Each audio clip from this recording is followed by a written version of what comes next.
Hello student, science study care YouTube channel में आपका स्वागत है। आज मैं आपके लिए लेके आया हूँ सेकंड ग्रेड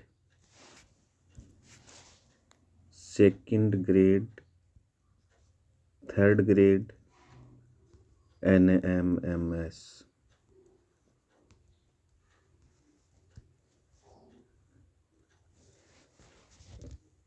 साइंस टॉपिक।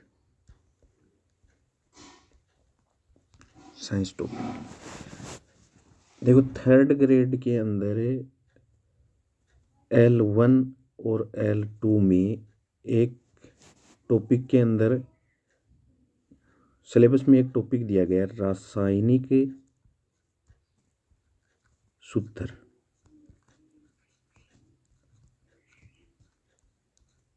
जिसको अंग्रेजी में केमिकल फॉर्मूला कहते हैं। केमिकल फॉर्मूला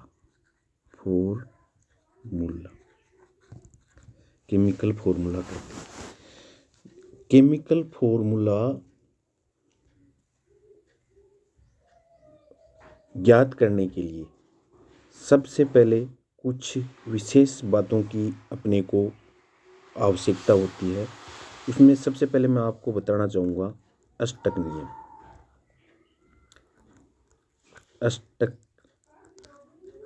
नियम। ये अष्टक नियम क्या है?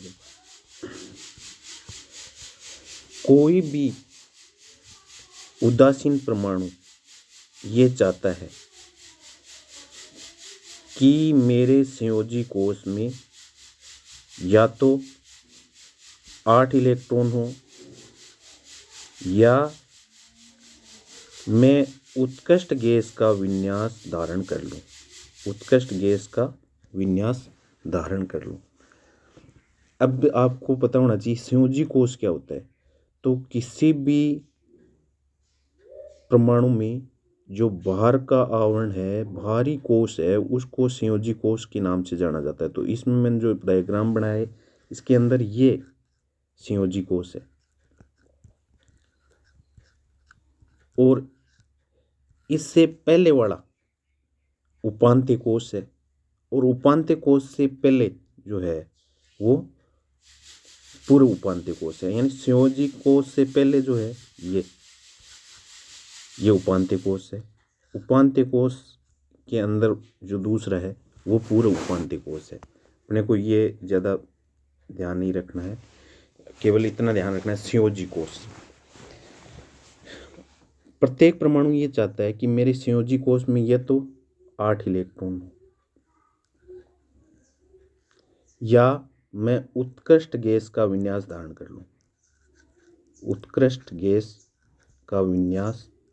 लूं। तो अपने को पता होना चाहिए कि उत्कृष्ट गैसें कौन सी हैं। उत्कृष्ट गैसें मैं बता दूं कि आवर्त सारणी में 18 नंबर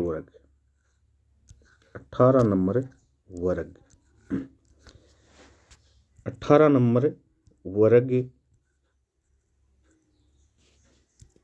के जो तत्व हैं वो उत्कृष्ट गैसें कहलाती हैं। 18 नंबर में है कौन से? हीलियम जिसका परमाणु क्रमांक 2 होता है। नियोन जिसका परमाणु क्रमांक 10 होता है। आर्गन जिसका परमाणु क्रमांक 18 होता है। क्रिप्टॉन जिसका 36 होता है। जेनॉन जिसका 54 होता है। रेडॉन का 86 होता है। ये उत्कृष्ट गैसें hydrogen, helium, neon, argon, krypton, xenon और रेडॉन, ये उत्कृष्ट गैसें हैं। तो प्रत्येक परमाणु ये चाहेगा कि मेरे वर्ग में कितने हो, मेरे संयोजी कोश में कितने इलेक्ट्रॉन हो, या तो 8 इलेक्ट्रॉन हो या मैं किसका विन्यास धारण कर लूं? उत्कृष्ट गैस का विन्यास धारण कर लूं। उत्कृष्ट गैसें कौन सी हैं? हीलियम, नियोन, आर्गन, क्रिप्टॉन और जीनोन। यहाँ देखो, हीलियम नियोन है और आर्गन है, ये अपनी ट्यूबलाइट जो होती है ना उसके अंदर भरी जाती है। ये भी इम्पोर्टेंट क्वेश्चन बनता है। इसके बाद में देखो उत्कृष्ट गैस का विन्यास धारण कर लो। उत्कृष्ट गैस का विन्यास धारण कैसे करूं? या तो संयोजी कोश के इलेक्ट्रॉन देखकर या लेकर या साझा कर। इलेक्ट्रॉन देखकर, लेकर या साझा कर। जैसे मान लो मैं एक एग्जाम्पल लेता हूँ, एक छोटा सा Na सोडियम, और इसका परमाणु क्रमांक होता है 11। आपको ये कुछ याद करने पड़ेंगे, यानी परमाणु क्रमांक सहित याद करना पड़ेगा आपको। याद कराने के तरीके मेरे पास है, मैं बता दूंगा आपको। तो इसके अंदर देखो सोडियम है, इसमें 11 इलेक्ट्रॉन है। परमाणु संख्या जितनी होती है ना वो 23 में क्या होते हैं, इलेक्ट्रॉन की संख्या होती है उदासीन परमाणु। इलेक्ट्रॉन की संख्या, प्रोटॉन की संख्या और परमाणु क्रमांक एक ही होते हैं उदासीन परमाणु। तो इसमें जो इलेक्ट्रॉन हो इस तरीके से भरे जाएंगे,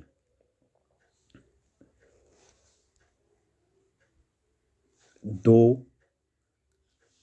8 1, 2 8 1। अब देखो इसके पास 11 इलेक्ट्रॉन थे, एक कोश में 2 भरे गए, दूसरे में 8 भरे गए, तीसरे में 1 भरे गए। यानी इसका मतलब बाहर वाला कोश है उसमें कितने इलेक्ट्रॉन है? 1 इलेक्ट्रॉन है। ये संयोजी इलेक्ट्रॉन है। अब संयोजी इलेक्ट्रॉन एक ये किसी को दे दे, उधार दे दे या उससे साझा कर ले तो दे दे, तो इसके पास कितने इलेक्ट्रॉन बच जाएंगे? 2 और 8 बच जाएंगे। और 2 और 8 किसका विन्यास होता है? नियोन का विन्यास होता है। किसका होता है? नियोन का। और नियोन क्या है? उत्कृष्ट गैस है। अभी हमने बात की, नियोन क्या है? उत्कृष्ट गैस है। तो इसने अपना एक इलेक्ट्रॉन दे दिया, तो अब ये ज़्यादा स्थायी हो गया, पहले की बजाय ज़्यादा स्थायी हो गया। अब एक एग्जाम्पल और लेते हैं अपन, Cl17। बाद में मैं आपको ये बताऊंगा कि इसमें पहले में 2 क्यों भरे गए, दूसरे में 8 क्यों भरे गए, तीसरे में 1 क्यों भरे गए। देखो इसके अंदर Cl में 17 इलेक्ट्रॉन है, पहले में 2 भरे जाएंगे, दूसरे में 8 भरे जाएंगे, तीसरे में 7 भरे जाएंगे। अब देखो इसको 7, संयोजी कोश में कितने हैं? 7 हैं। अब संयोजी कोश में ये 7 किसी से एक और उधार ले ले तो इसके संयोजी कोश में 8 हो जाएंगे। और अष्टक नियम यही कहता है कि मैं किसी से लेकर, देखकर या साझा कर मेरे संयोजी कोश में कितने इलेक्ट्रॉन हो जाएं? 8 हो जाएं। तो यदि इसके पास 8 हो गए, यानी अब इसका इलेक्ट्रॉनिक विन्यास क्या हो गया? 2 8 8। 2 8 8 इलेक्ट्रॉनिक विन्यास किसका है? आर्गन का है। किसका है? आर्गन का है। और आर्गन क्या है? उत्कृष्ट गैस है। अब देखो जब इलेक्ट्रॉन किसी को देगा तो उस पर धनायन आएगा, Na प्लस। 1 देगा तो 1 धनायन, 2 देगा तो 2 धनायन, 3 देगा तो 3 धनायन, 4 देगा तो 4 धनायन। और यदि किसी से इलेक्ट्रॉन ले तो उस पर आएगा माइनस, ऋण आवेश आएगा। 1 लेगा तो 1, 2 लेगा तो 2, 3 लेगा तो 3, 4 लेगा तो 4। अब अपन बात करते हैं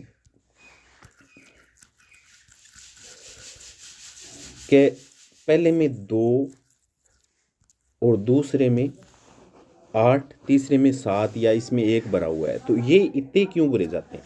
तो इसके लिए यानी किसी परमाणु के कोश में इलेक्ट्रॉन बढ़ने का फॉर्मूला होता है, कोश में इलेक्ट्रॉन बढ़ने का फॉर्मूला होता है 2n स्क्वायर।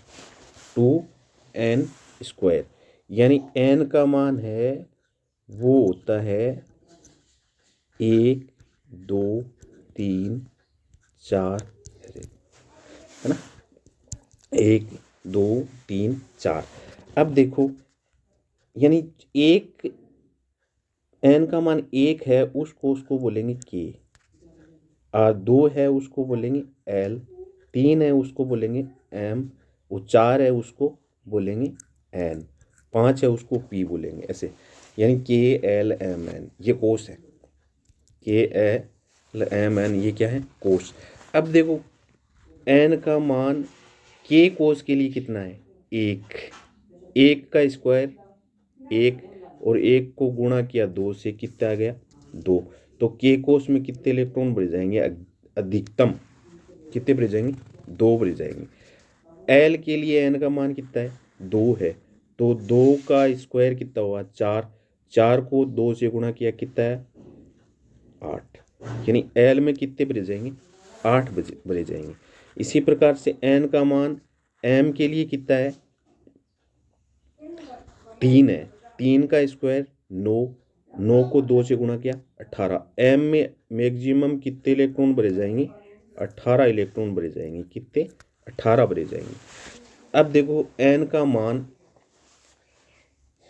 n के लिए कितना है, कैपिटल N है, ये कोस KLMN ये कोस को रिप्रेजेंट करते हैं। तो n का मान कितना है, चार, चार का वर्ग आठ, आठ को दो से गुणा किया, चार का वर्ग 16, 16 को दो से गुणा किया 32, यानी n का मान कितना आ गया, 32।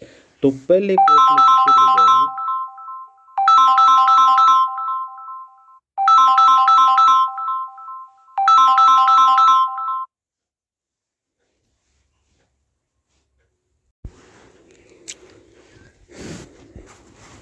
शायद ये चीज़ आपको अच्छे से समझ आ गई होगी। यहाँ पर क्वेश्चन भी बन सकता है कि किस कोस में कितने इलेक्ट्रॉन भरे जाएंगे, किस कोस में कितने इलेक्ट्रॉन भरे जाएंगे। तो K में दो भरे जाएंगे, L में 8 भरे जाएंगे, M में 18 भरे जाएंगे, N में 32 भरे जाएंगे।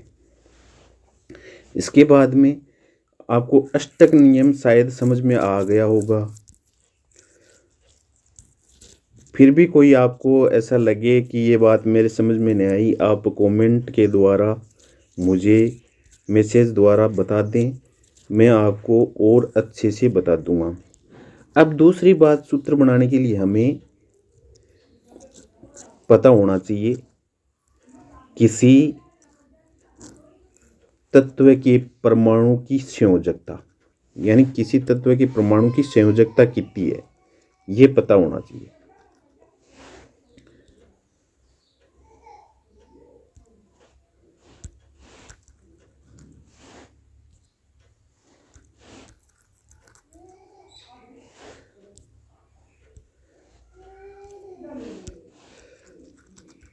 यानी ये पता होना चाहिए कि किसी परमाणु के तत्व की संयोजकता कितनी है।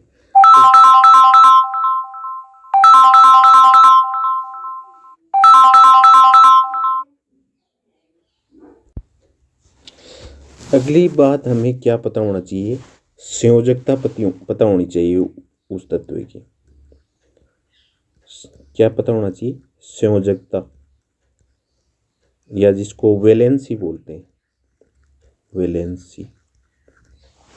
संयोजकता होती कैसी है, क्या होती है, देखो पहले मैं आपको एक बताऊँ। एक प्राणी का नाम सुना होगा आपने, ऑक्टोपस, ऑक्टोपस।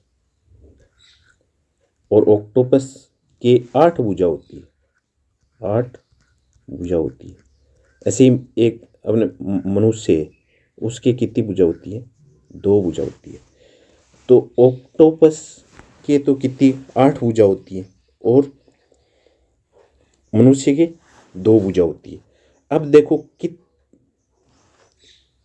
ऑक्टोपस की भुजा और मनुष्य की भुजा दोनों को अपन एक एक को मिलान करवाएं अपन।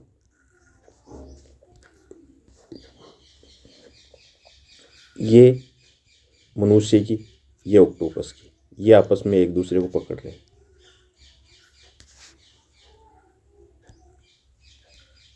ये पकड़ रहे हैं एक दूसरे को।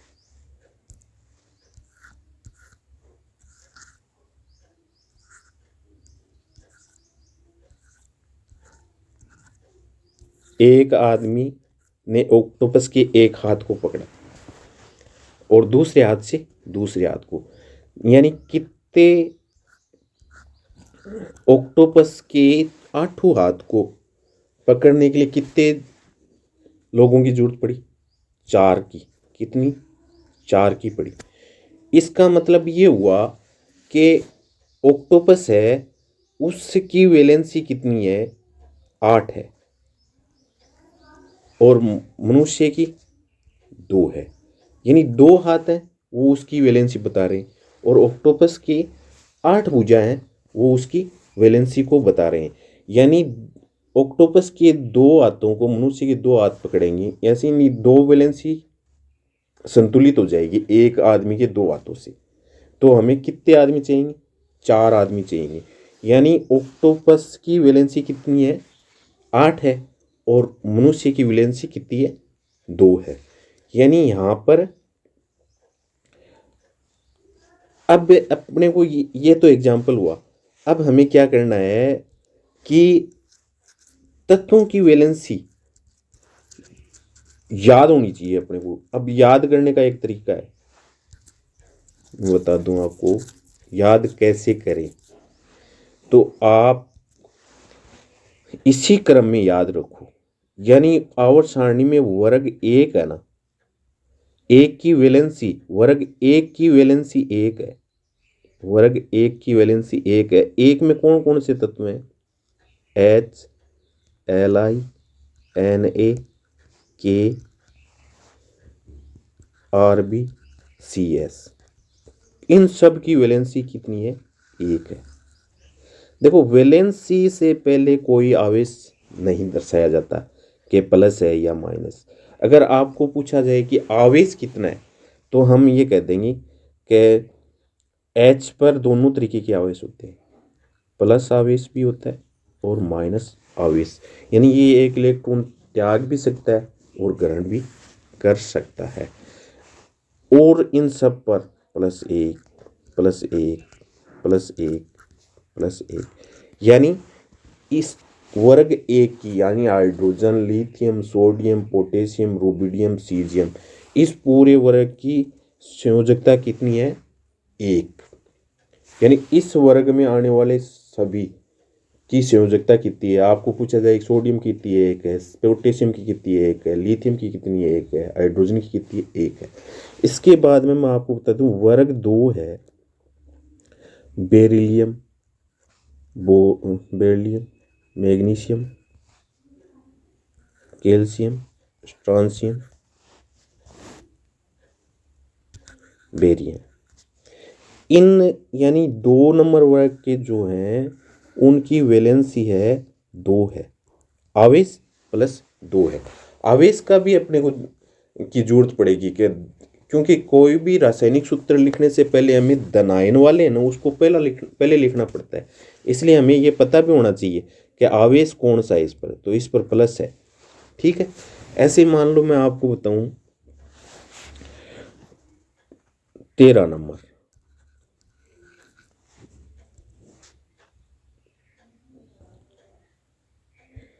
13 में कौन आएंगे,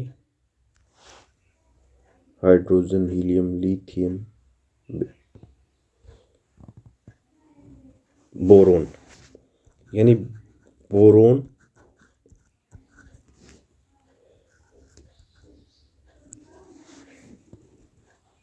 एल्यूमिनियम, यही ज़्यादा उपयोगी है, बोरोन और एल्यूमिनियम। 13 की वैलेंसी कितनी होगी, 3। 13 की कितनी होगी, 3 होगी, आवेश +3 होगा। इसके बाद में अपन करें बात 14 की। 14 में कार्बन, सिलिकॉन, कार्बन, सिलिकॉन, यानी इसकी कितनी होगी, 4। बाद में हम 15 की बात करें तो नाइट्रोजन, नाइट्रोजन की कितनी होगी, 3। कितनी होगी, 3। नाइट्रोजन, फॉस्फोरस, नाइट्रोजन फॉस्फोरस की कितनी होगी, 3, और फॉस्फोरस की तो 3 और 5 होती है, 3 और 5। तो मैं देखो कुछ परमाणु ऐसे हैं जिनकी संयोजकता परिवर्ती होती है, तो इनको अपने को क्या करना पड़ेगा, इनकी हमें ध्यान में होनी चाहिए कि किसकी कितनी वैलेंसी है, किसकी कितनी वैलेंसी है। ये पता अगर हमें हो गया तो हम किसी भी प्रकार का सूत्र है, रासायनिक सूत्र है, वो बना सकते हैं।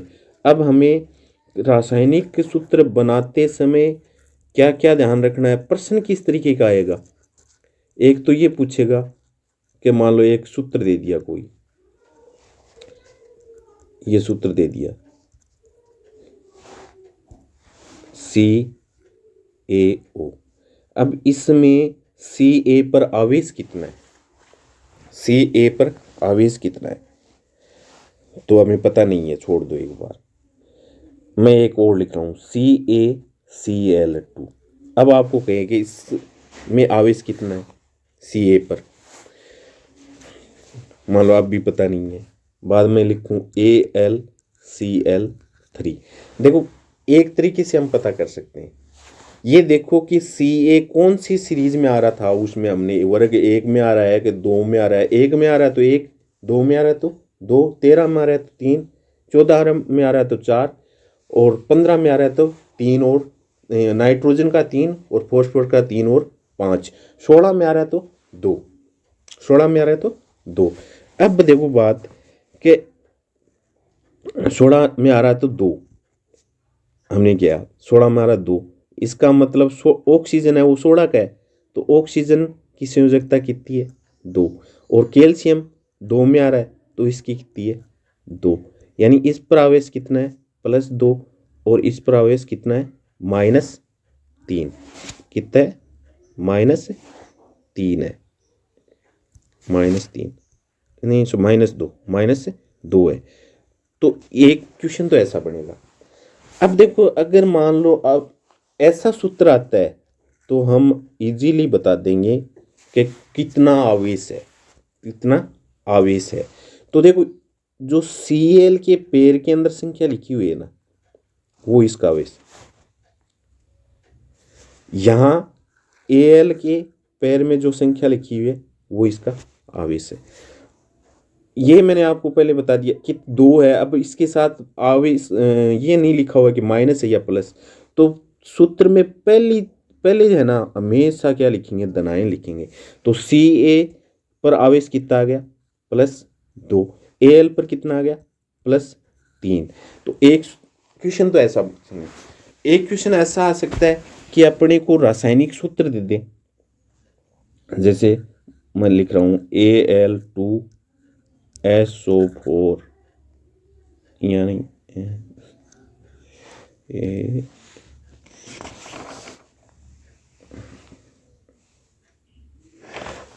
Al2P4, ये नहीं है, Al3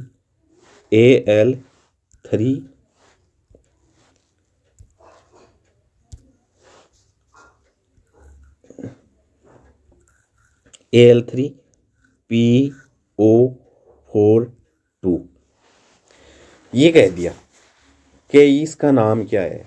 एक तो ये पूछे, या यूं पूछे कि ये एक नाम दे दिया एल्यूमिनियम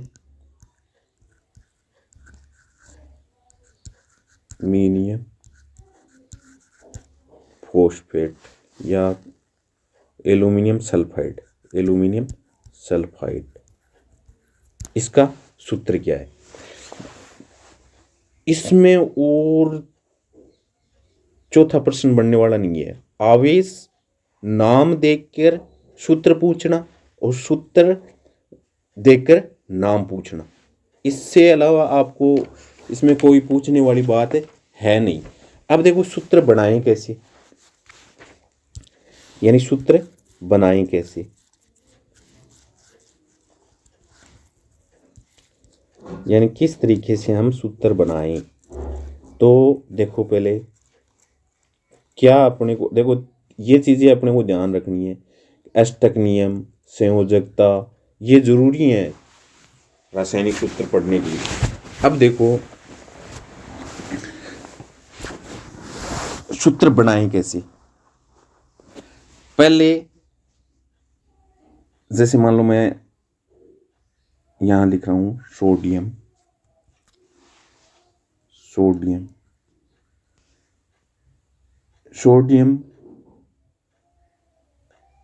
की संयोजकता कितनी होती है, 1, या जनरली ये इसका धनायन क्या होता है, Na प्लस।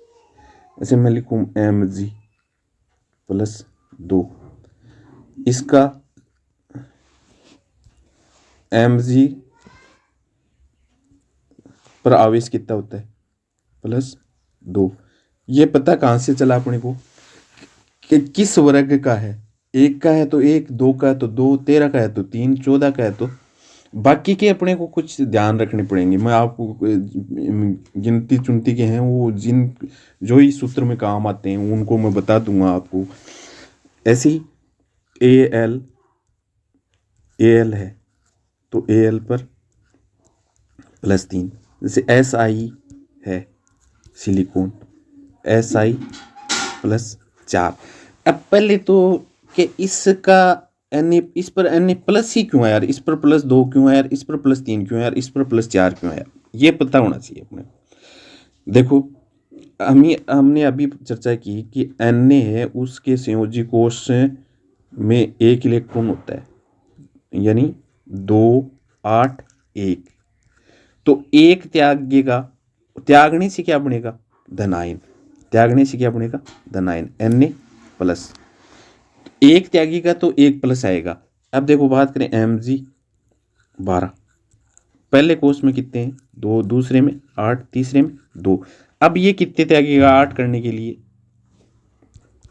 2 त्यागेगा, तो Mg पर कितना आवेश आ जाएगा, प्लस 2 आ जाएगा। इसी प्रकार से Al की बात करें तो Al का परमाणु क्रमांक कितना होता है, 13 होता है, तो इसमें कितने इलेक्ट्रॉन, पहले कोष में 2, दूसरे में 8, तीसरे में 3। देखो इसीलिए मैंने आपको कोष में इलेक्ट्रॉन बढ़ने सिखाए पहले। इस पर कितना आ गया, Al पर प्लस 3 आ गया।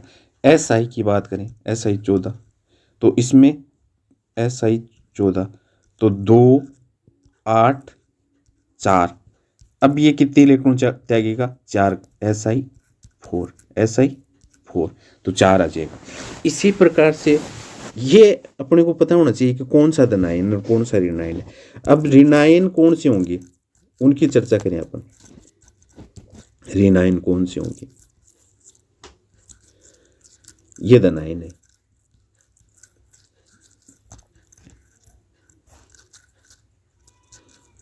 ऋणायन के लिए हमें, मैं एक एग्जांपल लिखता हूं यहां, Cl का 17 होता है परमाणु क्रमांक, ये अपने को याद रखने पड़ेंगे। तो पहले कोष में कितने इलेक्ट्रॉन भरे जाएंगे, 2, दूसरे में 8, तीसरे में 7।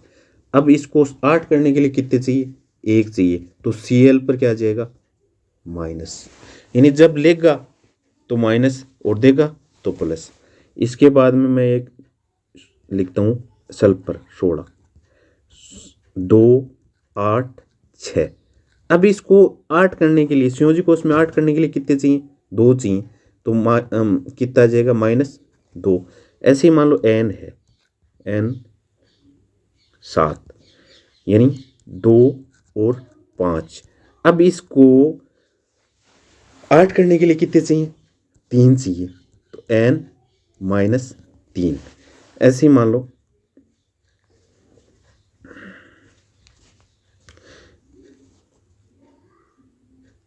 n 3 चाहिए, तो -1 लेगा, 1 लेगा तो -1, 2 लेगा तो -2, 3 लेगा तो -3। ये ऋणायन और धनायन। और कुछ अपने को बहुपरमाणुक आयन याद रखने, जैसे NH4 प्लस, इसको अमोनियम कहते हैं, OH माइनस, हाइड्रोक्साइड बोलते हैं, NO3 माइनस नाइट्रेट बोलते हैं, CO3 माइनस 2 कार्बोनेट बोलते हैं, PO4 माइनस 3 फॉस्फेट बोलते हैं, SO3 minus 2 sulphide, SO4 minus 2 sulphate, S -2।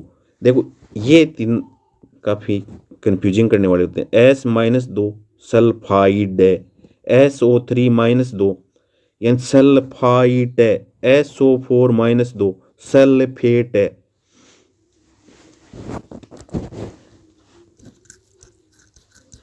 अब देखो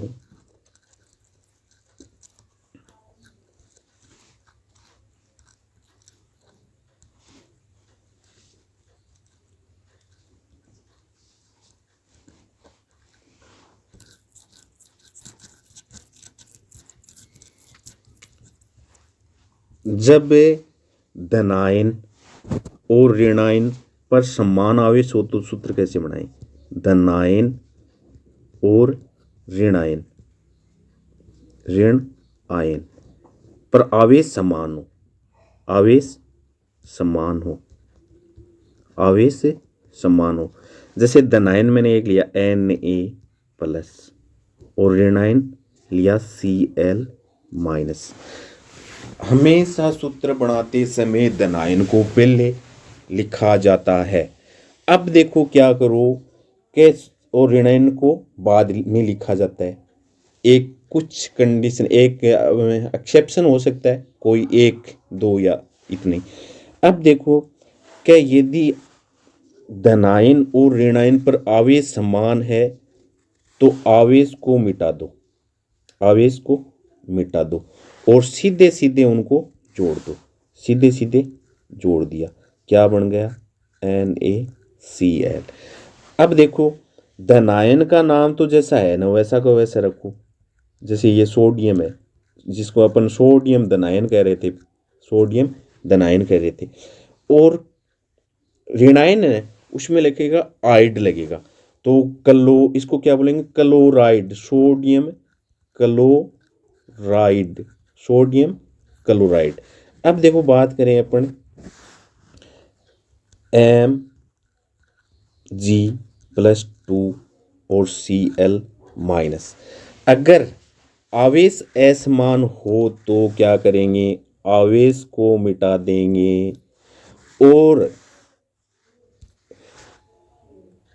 यानी धनायन का आवेश है वो ऋणायन के पैरों में और ऋणायन का आवेश है वो धनायन के पैरों में आ जाएगा। तो यहाँ पर तो एक था, एक का कोई मतलब नहीं, यहाँ 2 है, तो इसका सूत्र क्या बनेगा? MgCl2,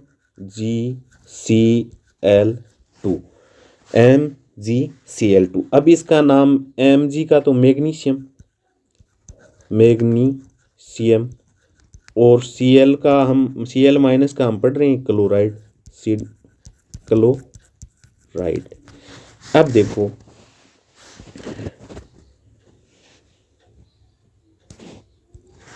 और दूसरा करते हैं एग्जाम्पल।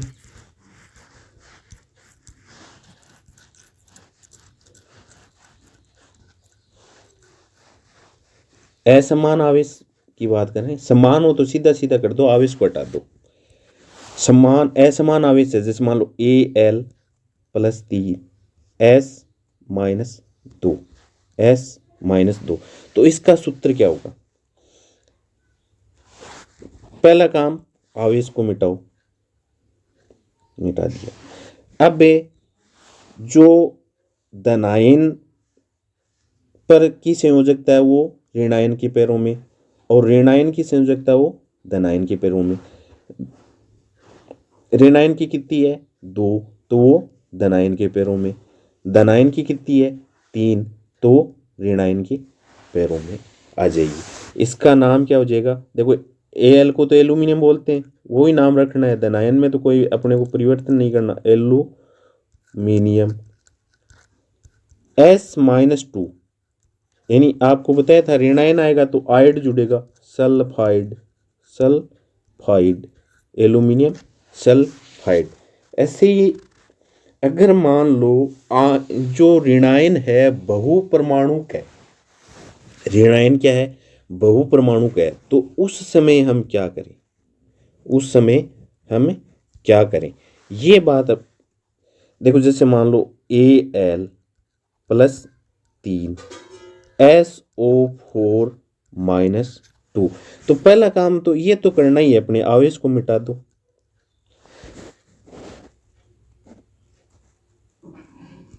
धनायन का जो है उसको ऋणायन के पेयर में, और ऋणायन का जो है उसको धनायन के पेयर में। लेकिन यदि ऋणायन बहुपरमाणुक है तो उस बहुपरमाणु को हमें पहले क्या करना पड़ेगा, कोष्टक के अंदर लिखना पड़ेगा, छोटे कोष्टक के अंदर। अब उसका आवेश, जो ऋणायन का आवेश धनायन के पेयर में और धनायन का आवेश ऋणायन के पेयर में। ये बात अपने को ध्यान रखनी है कि अगर बहुपरमाणुक आयन है और दोनों पर आवेश समान नहीं है तो हमें क्या करना है, बहुपरमाणुक आयन को कोष्टक के अंदर बंद करना है। ये कंडीशन तभी अप्लाई करनी है जब दोनों पर आवेश क्या नहीं हो, समान नहीं हो। अगर समान हो तो क्या करें, समान हो तो क्या करें, सीधा ही देखो Na प्लस OH माइनस, तो आवेश को मिटा दो, सीधा सीधा आवेश को मिटा दो, दोनों को जोड़ दो, NaOH। ऐसे ही देखो Ca प्लस 2 CO3 माइनस 2, तो आवेश और आवेश दोनों समान है, दोनों को मिटा दो, सूत्र क्या आ जाएगा, CaCO3 यानी कैल्शियम कार्बोनेट। इसका क्या नाम है, एल्यूमिनियम सल्फेट। यानी बहुपरमाणुक आयन है ना, उनके नाम अपने को याद करने पड़ेंगे। मैं कुछ आपको बता देता हूँ।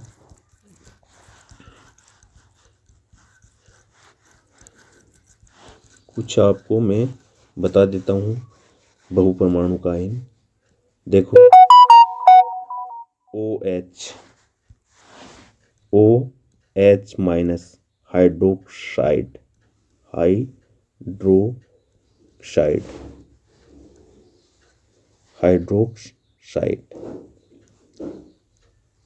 SO4 minus 2 sulphate SO3 minus 2 sulphite. ये आइटरेट का भी रीजन होता है। अगर यहाँ देखो सल्फर है ना, उसकी पर आवेश है सल्फर पर आवेश 4 है, +4, यहाँ +6। जब आवेश ज्यादा होता है तो 8 जुड़ता है, कम होता है तो 8 जुड़ता है, और उससे भी कम होता है, जैसे मान लो S-2 तो आइड, सल्फाइड। 8 और 8 धनावेश में जुड़ेंगे, या ध्यान रखना अपने को। इसके बाद में CO3 माइनस 2 कार्बोनेट। इसी प्रकार से PO4 माइनस 3 फोस्फेट। इसी प्रकार से HCO3 minus H hydrogen carbonate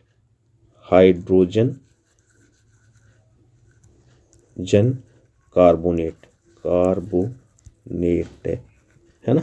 इसी प्रकार से NO2 minus nitrate, NO2 minus nitrite, NO3 minus nitrate. वही बात आ गई कि N पर यहां तो 4 करना पड़ेगा, N का आवेश निकालना पड़ेगा, यहाँ कम है आवेश, यहाँ ज़्यादा है, यहाँ +3 है, यहाँ +5 है। Thank you. अगर फिर भी कोई आपको प्रॉब्लम आए तो कमेंट चैट के द्वारा मुझे बता दें।